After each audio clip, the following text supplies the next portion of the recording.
जी नाज़रीन इकराम, ये Abu Dhabi से दुबई रेल नेटवर्क की वीडियो है। इंशाल्लाह बहुत जल्द ये रेलवे लाइन चालू हो जाएगी। आधे घंटे में दुबई से अबू धाबी पहुंच सकेंगे मुसाफिर।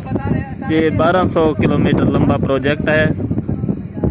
इसको हम लोग इधर आए हुए हैं काम करने के लिए, तो हमने सोचा आपके लिए जो है इसको शेयर कर दें। ये काम हो रहा है इस पर। China civil engineering construction company इसकी मेन कंट्रैक्टर है और यूनियन रेलवे इसका सब कंट्रैक्टर है।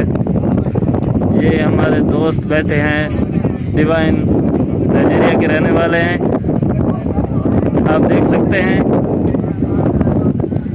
वो बोल रहे हैं दिमाग ख़राब। ये आपको नज़र आ रही होगी जो ऊपर मिट्टी का पहाड़ बना हुआ है, इस पे रेलवे का ट्रैक बनेगा।